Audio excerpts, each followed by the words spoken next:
What's going on, everybody? Jason here from Action again. We are back with some more podcasts with the one and only. Bryian, creator of Dragon Ball Z War Between Gods. Yes, which is still good. Actually, how is the the next part for the story? By the way, It's actually good. We're almost 100% done with it. We actually just finished the plot today, and it's been the last bits of it, spelling and grammars, getting all complete. And then once that's done, it'll be put up on the website for everybody to see. nice. I can't wait for it myself because it's really good. Even though it's not like in a manga form or whatever, it's still good just to read it in general. It's like if it was like a script or whatever, just reading it. I thought it was really good. I was not expecting it to be so like intense that I'd be into this thing, but it was really good. So, I gotta give you congrats on that part. So. Well, thank you very much. Actually, the whole point is to give you an idea of the plot, because we give you visuals when we actually make the pages, Yeah. but with progression as slow as it is with only one artist, it takes a while. But to be honest, Christian's almost done with the first one. Oh, nice. Okay, then I can't wait to see that one then. Yep. Oh my god, yeah. Well, if it's already like becoming a manga, oh my god, now I really want to read it again. Oh, that's just awesome to hear in general. So that's good though. That's good progress though. Like even though it's going slow, and I'm gonna point this out, my channel is not the fastest growing thing on in YouTube. Not gonna lie, but it's slow progress, but you know what? It still works out here and there. So that's all that matters is you just take your time and you see what happens. So that's pretty much it. But anyways, speaking about the story in general, is there anything specific we will be like seeing back in this story? Well, you will be seeing Selzer back. That is a guarantee. And for the confusion that people are probably going to have when this is released, this is the final. This is the final sequel in the storyline. Okay. Progression-wise, it's the very last thing that's going to happen, or the second from the very last thing. Okay. The thing we're doing after this is called the 10-year saga for everybody that's going to really anticipate the series. The 10-year saga takes place between the first War Between Gods and then this one called Unity. Oh, okay. It shows the progression of Goku and Vegeta throughout those 10 years trying to train to fight Bills one-on-one. Oh. After the fight with Selzer, they realize that they're never going to stand a chance if they don't train at their absolute best. Yeah. And so, what me and Dave came up with is the 10-year saga replaces what GT was. GT was all filler, it was ridiculous, not many people liked it. Me and Dave included. So we decided to bring back what everybody loved. Now, I'm not gonna give you the complete details for it, but the very first saga for the 10-year series, it is all about Future Trunks. We are bringing back Future Trunks for this new series. And not to get too far into details, but in his timeline, the Majin Buu saga did happen. Majin Buu happened. Now, there are different outcomes since Goku and Vegeta are dead, and many things have changed throughout his timeline compared to the normal, traditional timeline. However, the end result still is the same, but it doesn't focus mainly on Majin Buu. Yeah. Oh, okay. That's actually pretty interesting because it's not like he's the main enemy in that, so that's pretty cool to see. But anyways, like I was saying in our last podcast, like I remember, is there any knowledge that Trunks brought back to his timeline and made it kind of similar to this dimension that we see Goku in that? Yes. He actually trained to become a Super Saiyan 2, a lot like what Gohan did. Now, since the future is a little bit different with Piccolo dead, Yeah. and the Dragon Balls aren't around, we kind of went around that and decided to go with the Namek Dragon Balls. Now, there's the difference of Trunks not knowing where the fuck New Namek is because it's New Namek. Yeah, Goku that's hadn't true. visited it like he did in the actual series during the Cell Saga. Yeah. He doesn't know where it is. So the good part is, the first, I'd like to say, 5-6 chapters is him looking for it. Okay. But when he finds it, the Dragon Balls are powered up like it was when it was explained in the Buu Saga after the whole Frieza thing. Dragon Balls are powered up just like they were then, so it allows Trunks to bring back everybody that has died by the androids besides Goku. Goku cannot be brought back as he was killed by the heart virus. Yeah.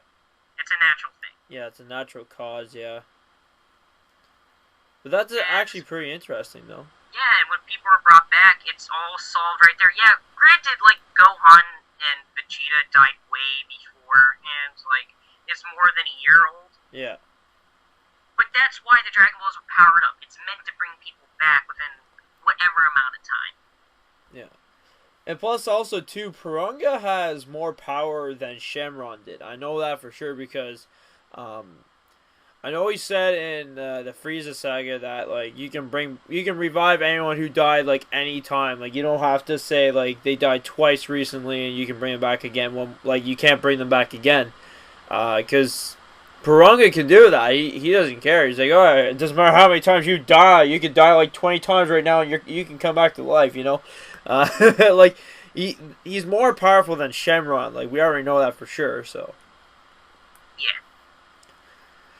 Wait. And Oh, sorry. like, yeah, and like and I don't want to get too much into it, but the three sagas that will be within the 10 years, we haven't decided what we're doing for the second saga, but what the big thing is that Pan and Oob will be a major factor in one of these sagas. Okay. Pan will not be useless like she was in GT. Well, that's good. The way me and Dave look at it is that when you look at half Saiyan, half human, like Gohan and Trunks, they were extremely powerful. They were stronger than most natural Saiyans. Gohan being the strongest Saiyan there was. And we figured if the further the line is diluted, the more powerful the race must become.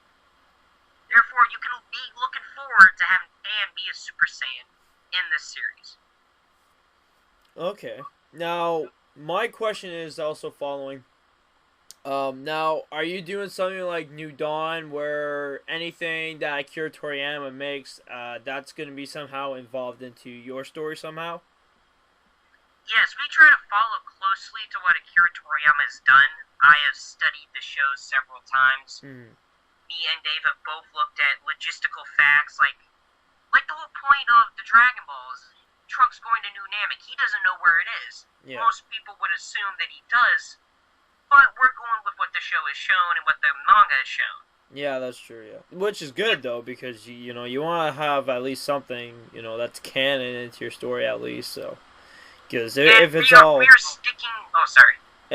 You don't want something that's, like, all non-canon. Like, it would be pretty cool to, like, see, like, a fan made and all, but, like, professional manga in general, you know, you want to stick to the real stuff in general, so that's good, though.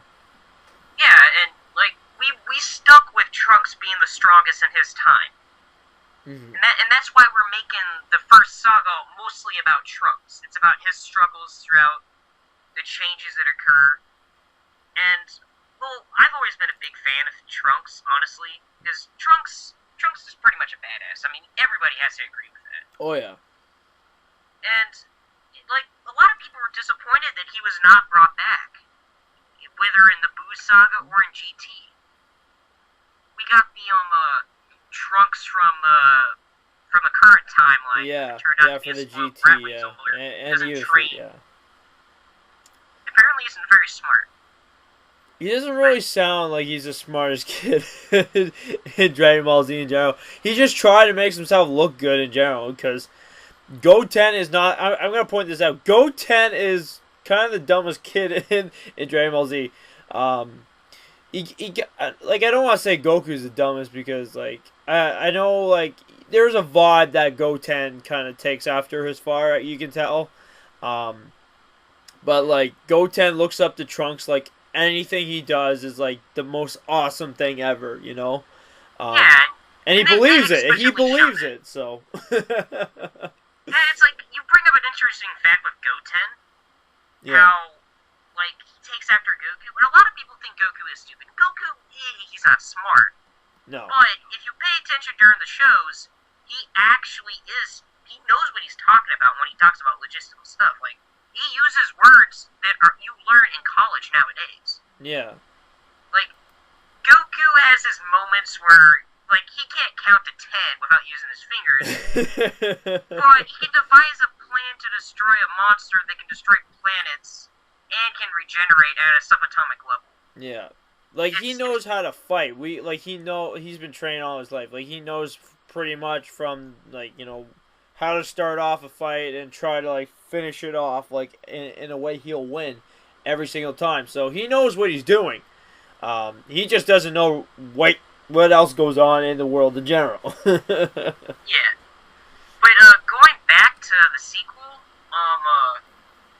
yes, Caesar is being brought back. He won't appear so much in the series itself. Not many of the gods will. We may have a few cameos appear. Okay. But it's mostly about Goku and Vegeta just getting stronger, training. Well, for the first saga, there will be transformations past Super Saiyan. However, we're not sticking with that for the rest of the series. No. Because the God forms, I think Akira Toriyama did mention it, saying that apparently the God forms are more superior than any other forms in general. So I think he said that. I'm not sure. And like when you see Goku in the Cell Saga, how Vegeta was going Super Vegeta, trying to ascend past the Super Saiyan. Yeah. You see Goku becomes even more powerful than him just as a Super Saiyan by training it. Oh, yeah. And that's what we're having done. We're getting rid of Super Saiyan 2, Super Saiyan 3, and we're sticking with the original Super Saiyans. Yeah. And the whole series is about Goku and Vegeta finding ways to surpass opponents that would take beyond a Super Saiyan to beat by training only as Super Saiyans their entire time. Yeah. And in Unity, we compare Goku and Vegeta as Super Saiyan gods to be on the exact same level as Bills. They go from not even being 60% of his power to being 100% and then some. Yeah, sorry. One thing that you were pointing out, saying like, you know, they want to learn to the best. Now, in the movie Battle of Gods, you know, they learned that, you know, saying that, you know, a Super Saiyan is actually stronger than what they've thought of, like, all this time, you know, instead of going just 1, 2, and 3 right off the bat. And it pretty much is relating to your story because Goku and Vegeta in Akira Toriyama's movies, they pretty much pointed that out, saying that, you know, they're not gonna go past 2 or 3 anymore because you know, there's more to it than what they thought of all this time for a Super Saiyan in general. So they're gonna learn a lot more through Akira Toriyama's stories, and it kind of relates into your stories too, because the way you're saying it, like the 10-year period. So yeah, me and Dave are trying to keep the same mindset as like, what would Akira Toriyama do with this series? Yeah. I mean, obviously it's a fan-made manga, so it's non-canon. But we try to make it as canon realistic as possible. Yeah. We don't want to come up with something that's cliched or is boring. We want to keep it original to the series. Like when you look at the whole GT fiasco, they tried keeping it traditional, but it just fell apart partway through the Baby Saga. It didn't make much sense. Like, yeah. Why couldn't Goku contain his power and become a Super Saiyan 3 longer than a few seconds? It's like, sure, his body's smaller, but that doesn't make sense. Yeah, because they kept referring to saying that, oh, my child form, I couldn't take it, you know. And then if you look actually back to the Dragon Ball Z series, you see like Goten and Trunks, and they were like the exact same age as as Goku back when he was a child. and they could go Super Saiyan, and then plus when they fused, they became a Super Saiyan 3 right off the bat, you know, and they were Yeah, like, it's like, oh, you know, it's not hard, you know, it's so hard for me to keep it, you know, no, they were like, frig, yeah, we're Super Saiyan 3, we can handle this, that's all they said, you know. There was no complaining, and Goku complained half the time, going, I can't control it. yeah, it did make sense to me or Dave. And that was one of the reasons why we wanted to get rid of GT. GT did have an interesting concept with Baby, but the way they went about the whole thing, in our opinions, wasn't very smart. Like, with the Super Saiyan 4, Super Saiyan 4 was an interesting transformation. I thought it was kind of cool when they first introduced it. But then it did the same thing what all the other Super Saiyan transformations did, and they undermined it. Yeah. The reason why we love Super Saiyan so much is because it was made out to be this ultimate warrior. Nothing could match its power. Yeah. That's why Vegeta's hype for it was so great during the Frieza saga, because it was meant to be the ultimate warrior. And it blows my mind that man-made machines, made by humankind no less, who are far less advanced than Frieza's race, managed to create a being far stronger than Frieza that was just robotic. It doesn't make sense. How a galactic tyrant who can destroy planets with a finger is inferior to a robot. It just doesn't make sense to me. No, it literally, there's a lot of problems in GT that we could go through this whole thing, but I know that we would be like here for hours probably talking about it. Yeah, there is a lot of problems in GT, and that's what I like about a lot of fan made, like especially for yours too. Like it's just everyone's saying like, you know, we're gonna make this, like if this was supposed to be for GT in general, you know, like let's just say there's no such thing as GT right now, and this came out instead, you know, like this was the next deal.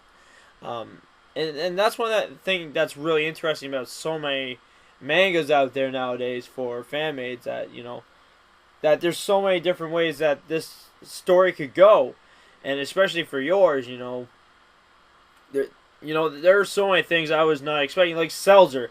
I was not expecting to see Seltzer in this into a Dragon Ball Z story any day at all, and like, you know, having him like saying that he was like the original like person of the Saiyans, I guess you could say, that created the planet, like he was the god of the Saiyans, I guess you could say, or something, you know. Yeah, I mean, but it's cool. That's a cool concept to see, because we never heard of it before. Yeah, it's like a lot of people go with the traditional, a Saiyan survivor, somebody survived Planet Vegeta exploding, and they can go Super Saiyan or Super Saiyan 5 or whatever.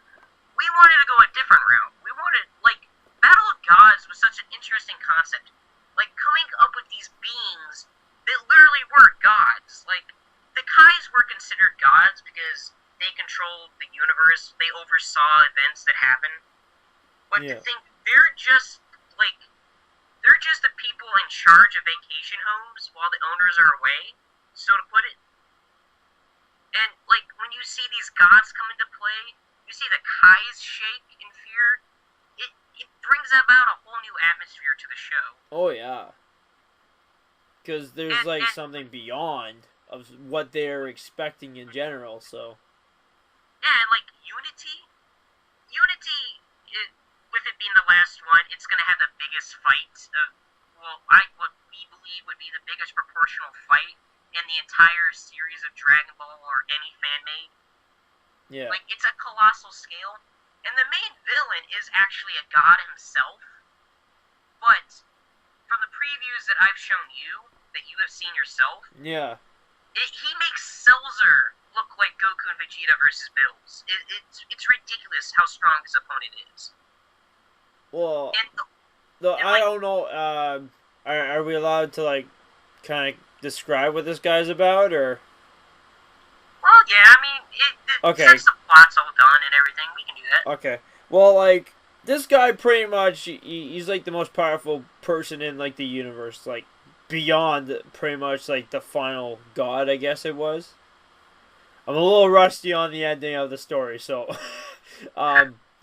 But yeah, like the way like you had the story, like this guy, that I forget his name right now, but um, he's like that one powerful god that none of them can handle at all, and they're just like, oh my god, he's actually in our universe. Like, oh my god, like what are we gonna do? How are we gonna do this? Do we need more gods?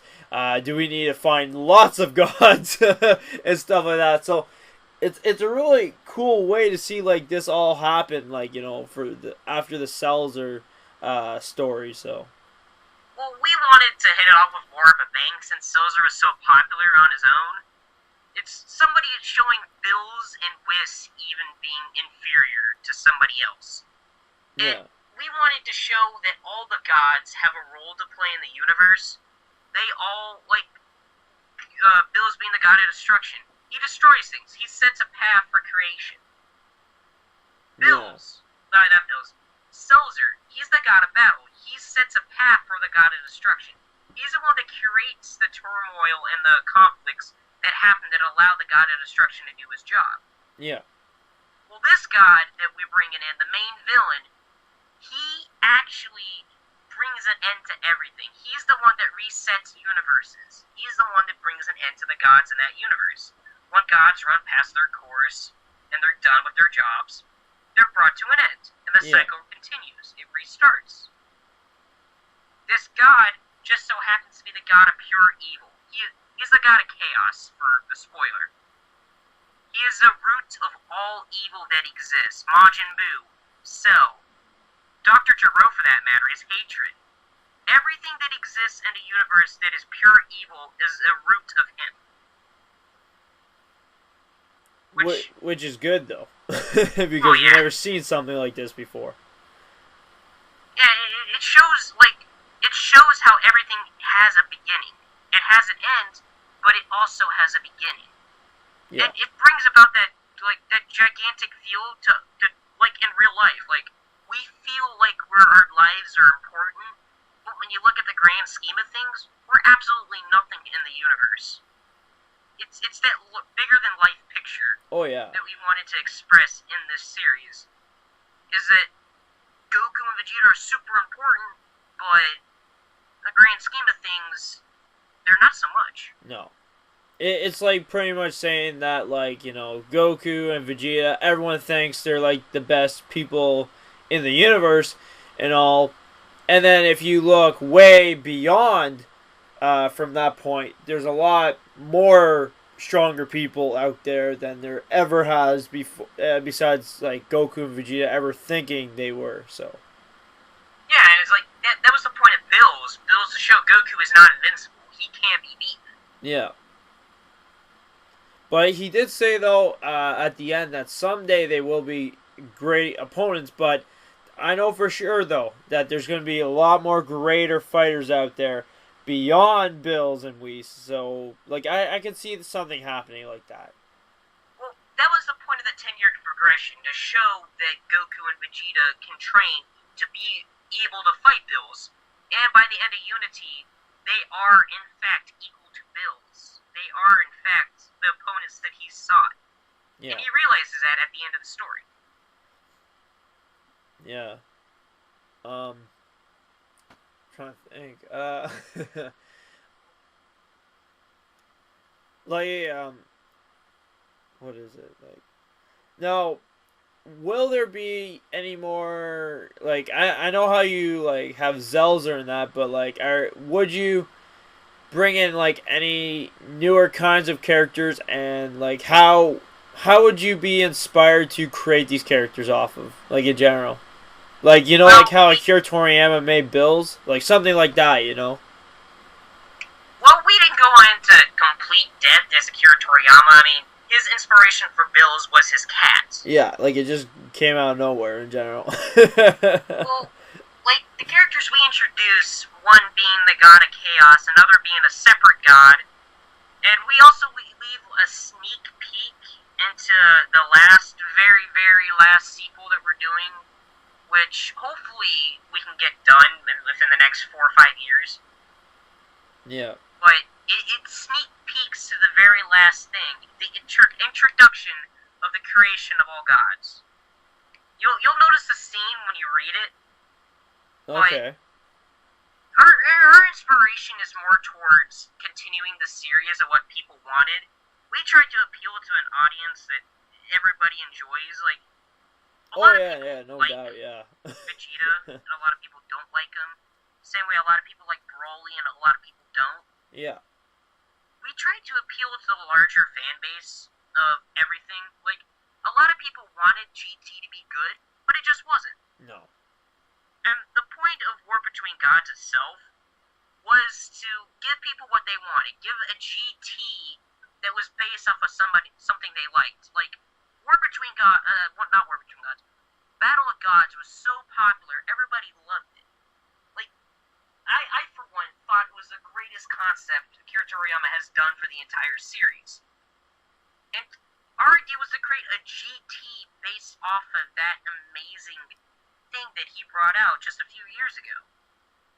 And, I mean, honestly, I think that we've done a great job of it. And so does our fan base. But we feel like we need to take an extra step before it ends. Yeah. And show everybody that we can deliver what we've done. Oh, yeah. No doubt, yeah. You know, like I was saying, like, you know, well, actually, I should say what you were saying. Like, you know, it's at a slow pace, like you're saying. And, you know, and then as it's going to work up soon, it's just going to keep getting greater and greater as progress goes. So we're going to be seeing a lot of greater stuff coming from you guys, from the manga. And, you know, not to make you, you know, pressured and all, be like, oh, God, we need to make this greater every time. But, no, I just think just keep doing what you're doing, and you know everyone's gonna be happy about this manga. I'm happy already. Like, I'm already hooked into this. So, yeah. Well, I appreciate it. It's like me and Dave have also taken the turning points of what we can further do besides the manga itself. We were planning on, and we're probably gonna do it.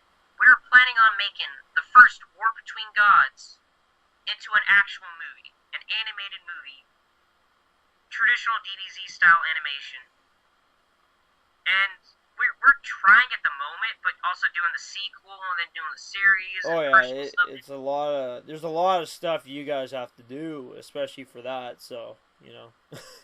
And we also need to find voice actors, which actually that's something I wanted to talk about on here. Yeah. Is we could really use voice actors for people that are similar to either, like, Dragon Ball Z Abridged. Some of the voices they do for it are better than the actual show's voices, but we want to stick with something that's kind of traditional as well. And we're trying to hold up auditions for the voices of certain characters. Like Goku, we would like somebody similar to Goku's voice, Piccolo's voice. Vegeta's is a little flexible because he's had two different actors do the voices. Yeah, that's true, yeah. But, like, pretty much if someone can do Piccolo, it's pretty close to Piccolo's voice if you think about it, though. Yeah, and it's like, like, characters like Selzer, new characters that nobody's ever heard a voice for before. Yeah. That's a freebie. It's like, anyone can take it. Anybody can take it. Yeah. As long as it, like, sounds like that voice would come out of this character, that's pretty much what you would be looking for. And that's it, so, you know. Yeah, and, like, the project's gonna take a long time because we also need an animator. I mean, we have so many ideas going for this series, and it's hard to contain all of them and actually do most of them right away. Like, the original story for War Between Gods, it took about, I want to say, 8 months of planning to actually get it into working order. Oh yeah, no doubt. Trust me. For my career in general too, like that, it's gonna take a while for us to, like, there's so much planning, and you're always at the storyboards going, okay, do we need a fixture for this part? Do we need, you know, how's this for a storyline? You think that'll fit well in this part or that part or this, you know? There's so much work that's gotta be done, like, for the plot in general before you can start anything at all, you know? And that's pretty much what you guys are going through. It's like, what would be good for this plot, would be good for this part of the plot, all that stuff. So yeah, it's like when we were a little bit smaller, it was easier to get things done. But now that our fan base is pretty big, it's kind of hard because we're still the same amount of people that we started off with. We're only 4 people at the moment, and going with as big as the fan base has come, where we've actually made the sequel because people wanted it. We actually need more help, and like I've been too busy with my personal life to be able to put that on my YouTube channel itself, asking for help. yeah. Because it's really difficult to do. Oh yeah. Yeah. And like this time around for Unity, it took twice as long. Well, not twice as long, but it like the storyboarding for the story has taken twice as long, or similar to twice as long, as compared to the first one. Besides the sheer size of it. Yeah. Like, I'm not gonna lie, the sequel is about 2.5 times as long as the original story. Oh yeah, the saga takes a lot more work than like a script for a movie and that. So, that's like not even a saga. It's this Unity, the sequel. It's twice as big as the original. Oh wow. Because since it's technically the last final fight, we wanted to make it epic. Yeah, that's true. Yeah. And going with epic, we kind of went a little overboard with information that we put into it. But yeah, I don't want to cry for help, but we do need a little help with this. So any of you out there listening, would you please contact us? We could totally use the help. Yes, and there will be a link to their website so you guys can get to it easily. It will be in the description below, so please go check it out. Not now, but after. Yeah. Do you want to hear all that? Or actually, you could check out the link right now and listen to us while we're talking, because it's a podcast. You don't really need the video in general, so. But. Yeah. And for the confusion of people understanding, we do also receive comments on our Facebook page. Our Facebook page is really the thing that has the most traffic for it, which I hope Jason will also put in the link down below. Okay, I'll do that too. Yeah, and like, we've had some problems in the past with people trying to get to the stories for the actual series. It is under the tab stories on the website, so don't get that confused. But it is on there. And we've also added a few new things to the website as well, such as character bios, to help with the confusion a little bit better. We've given like little statistics and information about characters, like Selzer, for instance. He has 2 separate character bios for himself. His normal, not form, but his normal circumstances when we first introduce him, and the circumstances where he becomes the true god of battle and ensures his dominance. We also have new transformations up on there, as well as new identities and forms for certain characters. So expect a lot of that for Unity as well. With it being twice as long, it's gonna take a lot of work, but yeah, like, hey, no doubt, it's it's just progress, and especially since, like you said, you want to make it longer since it is the end. It's completely understandable that it's gonna take a bit of work, a lot more than the last one. So, but I think that's pretty much it for this podcast. I think so, unless there's anything else you want to mention about it. Other than I thank everybody for all the hard work that they put in for supporting this series. Because when we started off, we only had around 30 people actually checking this out, and now we have a little over 300. Well, that's actually really good. Yeah, and I'd like to thank you guys so much for this, and I also like to thank Jason here for taking his time out of his day to listen to me ramble on about how great this series is. Hey, I think it's great, so I don't think it's rambling. I mean, it's just amazing how much popularity this has gotten over the time, because it was just meant to be like a little fan thing to make certain people like it. It was just a new idea that I myself wanted wanted to try, and then Dave came on board to help with, and it's just really helped. And like, provided it's given stress for the amount of work that it's caused, but it's all worth it in the end. I mean, it's fantastic how much effort I've had to put into this. It's actually helped me personally. Yeah. With understanding my limits and how far I can surpass my own expectations. Oh yeah, no doubt. Trust me, same thing with YouTube, man. I'm not even joking. Like, there's probably videos that probably people already seen already, but like this year, I put my foot down. I'm putting a lot of effort into this one. Trust me. And I put a lot of effort, and I put it all out there, and I looked at it, and I'm just like, I just saw how past my limit I can go, and I think I can do well on this, just the way of so much effort I did into the videos nowadays, so it's just fun. I love it, so. Which is the exact same thing for you, too, like you were saying, so. But, yeah, if... anything else? Not really. Okay. I mean, we've covered pretty much everything. Alrighty. Anyways, I guess we'll end it here for now, guys. Thank you all for listening. It means a lot to do a podcast with Bryian Hampton, for the person that is making, what is it? Battle Between Gods? War Between Gods. War! Why do I get this mixed up every time? I don't know why. Oh my. Anyways, the person that made War Between Gods, check it out, guys. It means a lot for me that you guys check it out.